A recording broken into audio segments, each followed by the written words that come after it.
আসসালামু আলাইকুম ওয়া রাহমাতুল্লাহি ওয়া বারাকাতুহু। নবম শ্রেণীর হাদিস শরীফ কিতাবুল আতঈমাত। তোমরা বুঝতেই পারছো তো আমন থেকে এসছে। তো এই অধ্যায়টায় কিছু কিছু হাদিস তোমাদের পড়ানো হয়নি, তো সেদিকেই যাচ্ছি। যে হাদিসগুলো পড়াচ্ছি এই সামান্য সময় পরীক্ষার, এর মধ্যে তোমরা এই হাদিসগুলোই দেখে নাও, ইনশাআল্লাহ এর মধ্যে থেকেই হয়ে যাবে। প্রথম হাদিস হচ্ছে 3980। আমি পড়ছি, প্রত্যেকেই বই সামনে রেখে একটু মিলিয়ে নেবে, দেখবে। ওয়ান উমর ইবনে আবি সালামা রাদিয়াল্লাহু তাআলা قال كنت غلاما في حجر رسول الله صلى الله عليه وسلم وكانت يدي تعطيش في السحفة فقال لي رسول الله صلى الله عليه وسلم سم الله وقل بيمينك وقل مما يليك متفق عليه। হযরত উমর ইবনে আবি সালামা রাদিয়াল্লাহু তাআলা থেকে বর্ণিত হাদিস। তিনি বলেছেন, কুনতু আমি ছিলাম, গুলামান তখন বালক অবস্থায়, শৈশবে বালক আমি তখন ছিলাম। তো সেই সময় ফি হাজরি রাসূলিল্লাহ সাল্লাল্লাহু আলাইহি ওয়াসাল্লাম, বালক অবস্থায় আমি রাসূলুল্লাহ সাল্লাল্লাহু আলাইহি ওয়াসাল্লামের হাজর মানে কোল, তো রাসূল সাল্লাল্লাহু আলাইহি ওয়াসাল্লামের কোলে আমি ছিলাম শিশু অবস্থায়। অকানাত ইয়াদি, অকানাত ছিল তখন, ইয়াদি আমার হাত কেমন ছিল, তার হালাত বর্ণনা করা হচ্ছে যে তাতিশু সেটা ঘোরাফেরা করছিল বা পৌঁছে যাচ্ছিল, এদিক ওদিকে যাচ্ছিল, ফিসাহফাতি পাত্র, অর্থাৎ যে পাত্রে খাবার দেওয়া হতো সেই খাবার ভর্তি পাত্রের চারিদিকে। রাবি বলছেন, আমি শৈশব অবস্থায় যখন ছিলাম রসুলের কোলে, তখন সেই পাত্র ভর্তি খাদ্যের চারিদিকে আমার হাতটা পৌঁছে যাচ্ছিল। যেমন বাচ্চাদের কোনো কিছু খাওয়া দিলে, কোনো পাত্রে কোনো খাবার দিলে সেটা মুখে তোলার আগে সেটাকে চারিদিক দিয়ে ঘেঁটে দেয়, ঠিক সেই রকম। তো এই অবস্থা যখন হলো, তো ফাকাল আলী রসুল্লাহ সাল্লাল্লাহু আলাইহি ওয়াসাল্লাম, ফাকাল অতঃপর বললেন, লি আমাকে। রাসূলুল্লাহ সাল্লাল্লাহু আলাইহি ওয়াসাল্লাম বললেন কি, যে সাম্মিল্লাহ তুমি আল্লাহর নাম স্মরণ করো, অকুল এবং খাও, বিয়ামিনিকা তোমার ডান হাত দিয়ে, অকুল এবং খাও, মিম্মা ইয়ালিকা তোমার সামনে দিক হতে তুমি ভক্ষণ করো। মূলত এই হাদিসটা যে রাবি বর্ণনা করেছেন, তিনি তখন শৈশব হালাতের কথা তুলে ধরেছেন এবং তিনি রাসূলুল্লাহ সাল্লাল্লাহু আলাইহি ওয়াসাল্লামের পরিবারভুক্ত ছিলেন এবং রাসূলুল্লাহ সাল্লাল্লাহু আলাইহি ওয়াসাল্লামের তত্ত্বাবধানে তিনি লালিত পালিত হয়ে তিনি বালেগ হয়েছিলেন। তো তিনি সর্বদা রসুলের কোলে, রসুলের বিভিন্ন কাজে কারবারে এবং বিভিন্ন যখনই যে হালাত অবস্থা হতো, প্রয়োজন হতো, রসুল সঙ্গে করে তাকে নিয়ে যেতেন এবং বালক অবস্থায় যেরকম প্রশিক্ষণ তাকে দেওয়ার দরকার, শরীয়ত সম্মত সমস্ত কিছু প্রশিক্ষণ এই সাহাবাকে রসুল করিম সাল্লাল্লাহু আলাইহি ওয়াসাল্লাম দিতেন। তো হাদিসটা অনুবাদ আমরা বুঝতে পারলাম যে রাবি তিনি শৈশব অবস্থায়, বালক অবস্থায় যখন রাসূল সাল্লাল্লাহু আলাইহি ওয়াসাল্লামের কোলে ছিলেন, তখন রাসূল সাল্লাল্লাহু আলাইহি ওয়াসাল্লামের কাছে যখনই কোনো খাদ্যের পেয়ালা নিয়ে আসা হতো, পাত্র নিয়ে আসা হতো, তিনি সেটা বাচ্চাদের যে স্বভাব, সেই পাত্রের চারিদিকে হাতটাকে পৌঁছে দিতেন এবং খাদ্যটা উলট পালট করে দিতেন। তখন রাসূল সাল্লাল্লাহু আলাইহি ওয়াসাল্লাম ওই শৈশব অবস্থায় তাকে খাদ্যের আদব শিক্ষা দিলেন এবং তার তারকিব গঠন এবং খাদ্যের পূর্বে যে আল্লাহর নাম স্মরণ করে খেতে হবে, সমস্ত বিষয়ে রাসূল সাল্লাল্লাহু আলাইহি ওয়াসাল্লাম স্পষ্টভাবে ওই শৈশব হালাতেই তিনি তাকে জানিয়ে দিলেন। তো এই হাদিসটা তোমরা একটু ভালো করে দেখে নেবে। মূলত এই হাদিস সম্পর্কে অনেক কিছু বলার আছে, তো পরীক্ষা যেহেতু সন্নিকটে, তো সেহেতু যতটা প্রয়োজন তোমরা অনুবাদটা একটু দেখবে যে শৈশব অবস্থায়, বালক অবস্থায় রাসূল সাল্লাল্লাহু আলাইহি ওয়াসাল্লামের কোলে কোন সাহাবা ছিলেন। তো তার উত্তর তো আমরা জেনেই গেলাম যে উমর ইবনে আবি সালামা রাদিয়াল্লাহু তাআলা। আর খাদ্যের আদব সম্পর্কে তিনি তাকে কি শিক্ষা দিয়েছিলেন এটাও আমরা জানতে পারলাম। তো তোমরা অনুবাদ ধরে অবশ্যই হাদিসটা একটু দেখে নেবে। তো তারপরে হচ্ছে 3981 নম্বর হাদিস, পৃষ্ঠা নম্বর হচ্ছে 144। হাদিসটি হচ্ছে ওয়ান হুযায়ফা রাদিয়াল্লাহু তাআলা قال قال رسول الله صلى الله عليه وسلم إن الشيطان يستحل الطعام أن لا يذكر اسم الله عليه رواه মুসলিম। হযরত হুযায়ফা রাদিয়াল্লাহু তাআলা আনহু থেকে বর্ণিত, জেনে রাখবে আমি আজকেই কোচিংয়ে বলে এসেছিলাম যে আয়েশা রাদিয়াল্লাহু তাআলা আনহা, আবু হুরায়রা রাদিয়াল্লাহু তাআলা, তারপরে হযরত হুযায়ফা রাদিয়াল্লাহু তাআলা, এনাদের পূর্বে যে শেষ অক্ষরে যে এরাব হবে, তো গায়রে মুনসারিফ হওয়ার কারণে কোনোদিন এনাদের নামের শেষ অক্ষরে জের কবুল করবে না, সর্বদা জবর হবে। এদিকে একটু খেয়াল রাখবে। কিছু কিছু রাবির নাম আমি আজকে বলে দিয়ে এসেছিলাম যে তারা সর্বদা হরফে জার হওয়ার সত্ত্বেও তারা জবর হবে গায়রে মুনসারিফ হওয়ার কারণে। তার মধ্যে একটা এসছে হুযায়ফা রাদিয়াল্লাহু তাআলা আনহু। তো কল তিনি বলেছেন, কলা রাসূলুল্লাহ সাল্লাল্লাহু আলাইহি ওয়াসাল্লাম, রাসূলুল্লাহ সাল্লাল্লাহু আলাইহি ওয়াসাল্লাম বলেছেন, ইন্নাশ শাইতান, নিশ্চয়ই শয়তান, ইবলিস শয়তানের কথা বলা হচ্ছে এবং তার সঙ্গপঙ্গ যারাই আছে, ইয়াস্তাহিল্লু তোয়াম, ইয়াস্তাহিল্লু হালাল থেকে এসছে, ইয়াস্তাহিল্লু এটা মোজারের সিগা, হালাল করে নেয়, তোয়াম মানে খাদ্যকে। নিশ্চয় বনি আদম সন্তানের খাদ্যকে শয়তান হালাল করে নেয়। কখন? আল্লাহ ইউযকার ইসমুল্লাহি আলাইহি, যে খাদ্যটা খাবার পূর্বে আল্লাহর নাম স্মরণ করা হয় না, শয়তান সেই খাদ্যটা নিজের জন্য হালাল করে নেয়।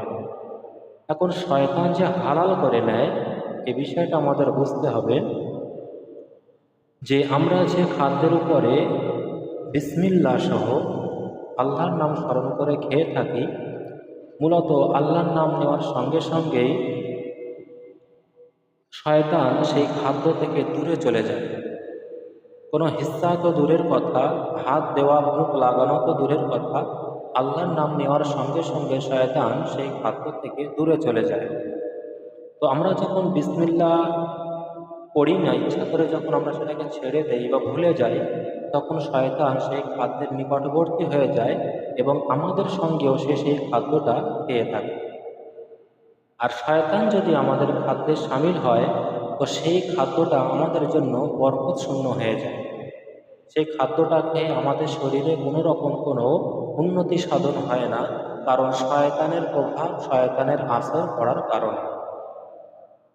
এছাড়াও হাদিসে আরও ব্যাখ্যা স্পষ্ট এখানে এসছে যে অনেক মানুষ যেমন খাদ্য খেয়ে থাকে, সাধারণ মানুষের থেকে অনেক খাদ্য খেয়ে থাকে, কিন্তু তার শরীরে কোনো রকম পুষ্টি যোগায় না। এর কারণ শুধু ব্যাখ্যা বলা হয়েছে যে শয়তানের প্রভাব থাকার কারণে তার খাদ্যে ওই খাদ্য তার শরীরে কোনো বরকত নিয়ে আসতে পারে না।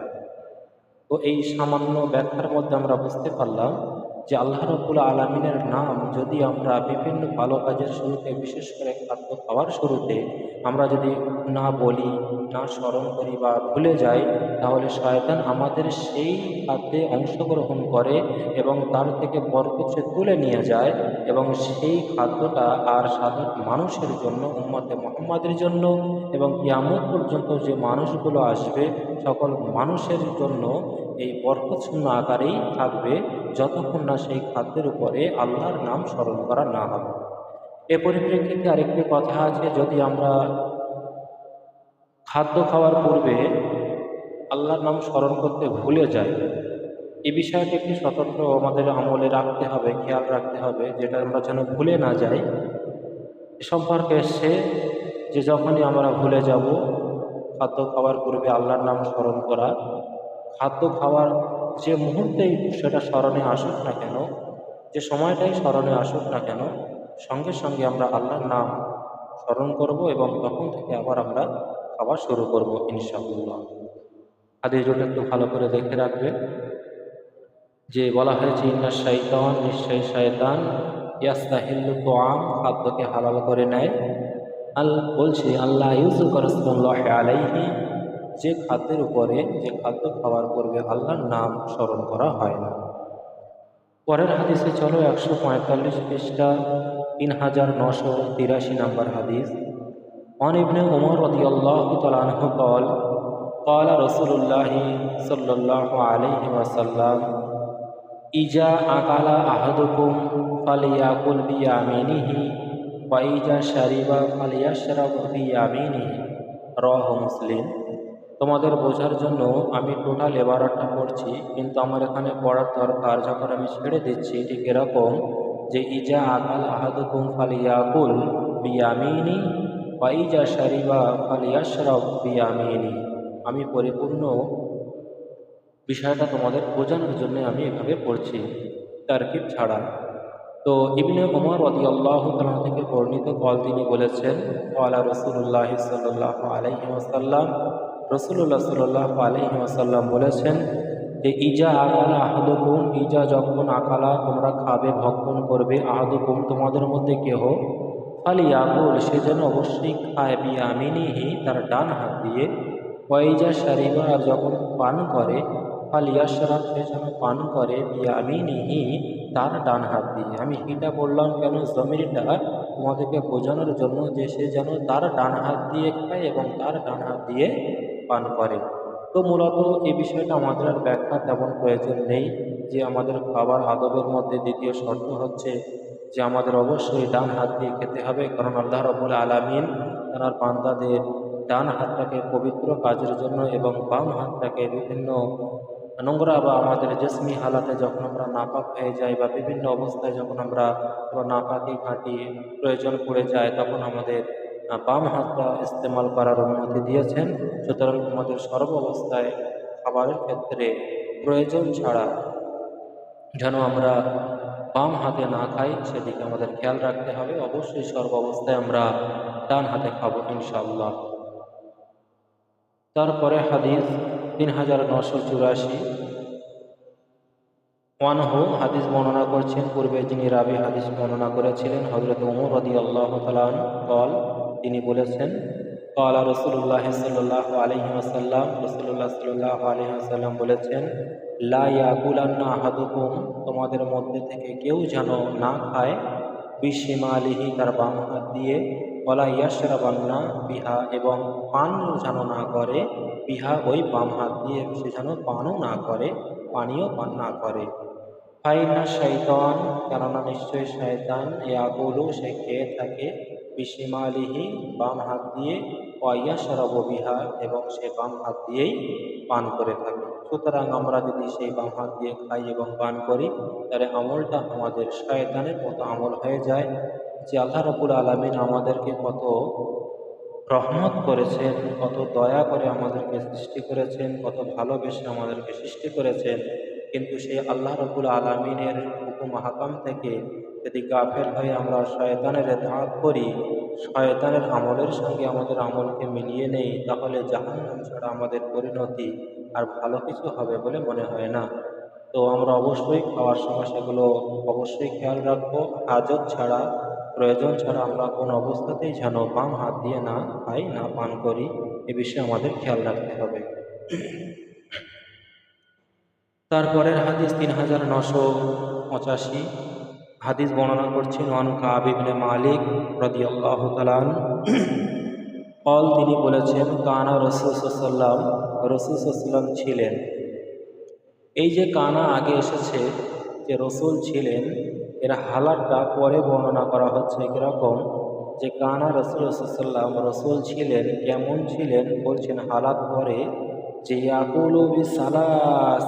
ইয়াকুলু বিসালাসাতি তিনি যখন খেতেন কোনো কিছু, বিসালাসাতিন আসাবিয়া, বিসালাসাতিন তিনটি আসাবিয়া আঙ্গুল ইস্তেমাল করতেন। রসুল যখন কোনো কিছু খাদ্য খেতেন তখন তিনি তিনটি আঙুল ব্যবহার করতেন, তিনটে আঙুলের সাহায্যে খেতেন। অর্থাৎ আমরা যেভাবে খাই যে টোটাল আমাদের হাতে খাদ্য অনেকের লেগে যায়, পুরো হাতের তলা থেকে শুরু করে টোটাল হাতটা কবজি পর্যন্ত যে আমাদের খাদ্য আমাদের উঠে আসে, সমস্ত হাতে আমরা মাখামাখি করে ফেলি, এটা খাদ্য খাওয়ার সুন্নত না। খাদ্য খাওয়ার সুন্নত হচ্ছে রাসূল সাল্লাল্লাহু আলাইহি ওয়াসাল্লামের স্পষ্ট হাদিস এবং মুসলিম শরীফের হাদিস, যে রাসূল সাল্লাল্লাহু আলাইহি ওয়াসাল্লাম যখন কোনো কিছু খেতেন তিনি তিন আঙুল ব্যবহার করতেন, তিন আঙুল ব্যবহার করে খেতেন এবং ইয়াল আক চেটে নিতেন, ইয়াদাহু তানার হাতটাকে বা যে আঙুল দিয়ে তিনি সেগুলো খেতেন খাদ্যগুলো সেগুলো চেটে নিতেন, ক্বাবলা আন ইয়ামসাহাহা সেটা মুছে ফেলার পূর্বে, এটা মুছে ফেলার পূর্বে অন্য ব্যাখ্যায় আসছে যে সেটা ধৌত করার পূর্বে রাসূলুল্লাহ সাল্লাল্লাহু আলাইহি ওয়াসাল্লাম তিনি তানার আঙুলগুলোকে স্পষ্টভাবে চেটে নিতেন।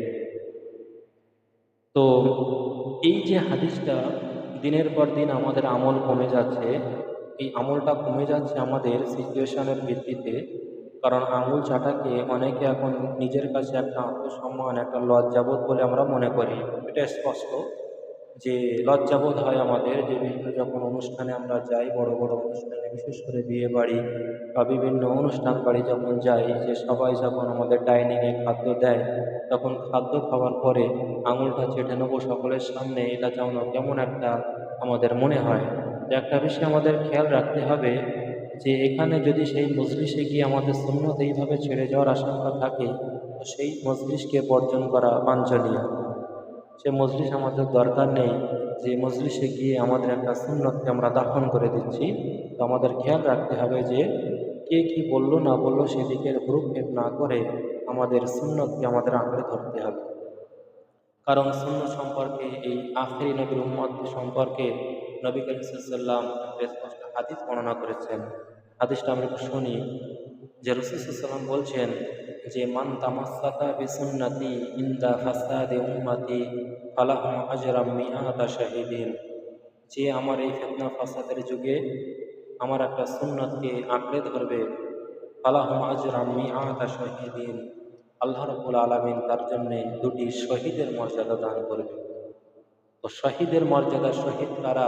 শহীদ হলো তারা যাদের হাসরের ময়দানে বিনা হিসাবে আল্লাহ রাব্বুল আলামিন তাজ মুকুট পরিহিত অবস্থায় চিহ্নিত করে দলে দলে লাইন দিয়ে তাদেরকে বিনা হিসাবে জান্নাতে পাঠিয়ে দেবেন, সেই শহীদ। আর আমরা যদি এই হালাতে সেই একটা সুন্নতকে আঁকড়ে ধরে রাখতে পারি, তো সেই দুটো শহীদের মর্যাদা আমাদেরকে দান করবে। এদিকে খেয়াল করে সুন্নতের পাবন্দি করার জন্য যে বিষয়ে আমাদের তরফ করা দরকার, অবশ্যই সেগুলো আমাদেরকে ছাড়তে হবে।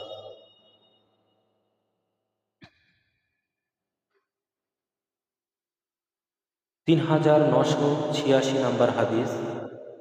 عن جابر رضي الله تعالى عنه أن النبي صلى الله عليه وسلم أمر। হযরত জাবের রাদিয়াল্লাহু তাআলা আনহু থেকে বর্ণিত, আন্নান নবী সাল্লাল্লাহু আলাইহি ওয়াসাল্লাম আমারা, নিশ্চয় নবী করিম সাল্লাল্লাহু আলাইহি ওয়াসাল্লাম অনুমতি দিয়েছেন, বি লাকি আসরাবি, নিশ্চয় তোমরা যখন খাবে তোমাদের আঙুলগুলোকে তোমরা চেটে নেবে, এই নির্দেশ দিয়েছেন। সাহাফা, এই সাহাফা মানে পাত্র, যে পাত্রে আমাদের খাদ্য দেওয়া হয়, তোমরা যখন খাদ্য শেষ করবে, খাদ্য খাওয়া, অবশ্যই পাত্রটাকেও চেটে নেবে। অকালা ইন্নাকুম, এবং রাসূল সাল্লাল্লাহু আলাইহি ওয়াসাল্লাম এটাও বলেছেন যে ইন্নাকুম, নিশ্চয়ই তোমরা, লা তাদরুনা, তোমরা জানো না, তোমাদের জানা নেই, যে ফি আইয়াতিনিল বারাকাত, যে তোমরা যে খাদ্যটা ছেড়ে দিচ্ছ, ফি আইয়াতিনিল বারাকাত, কোন খাদ্যের মধ্যে বরকত নিহিত আছে, কোন খাদ্যের মধ্যে আল্লাহ বরকত রেখে দিয়েছে সেটা তোমরা জানো না। এই জন্যে তোমাদের উচিত হলো আঙুল এবং পাত্রে লেগে থাকা সমস্ত খাদ্যগুলোকে একদম চেটে পুষে সেগুলো খেয়ে নেওয়া। কারণ হয়তো আমাদের আঙুলে যেটা লেগে আছে ধুয়ে ফেলে দিচ্ছি, সেটা হয়তো আমাদের জন্য বরকতশূন্য হতে পারে, অথবা পাত্রে যেটা লেগে আছে ফেলে দিলাম, অতটা খাদ্যের মধ্যে ওইটাই আল্লাহ বরকত রেখেছিল, সেটা আমরা ফেলে দিলাম। সেই জন্য আমাদের উচিত আঙুলের সঙ্গে আমাদের যে পাত্র ব্যবহার করি খাদ্য খাওয়ার জন্য, সেগুলো আমাদের পুঙ্খানুপুঙ্খভাবে চেটে খেতে হবে।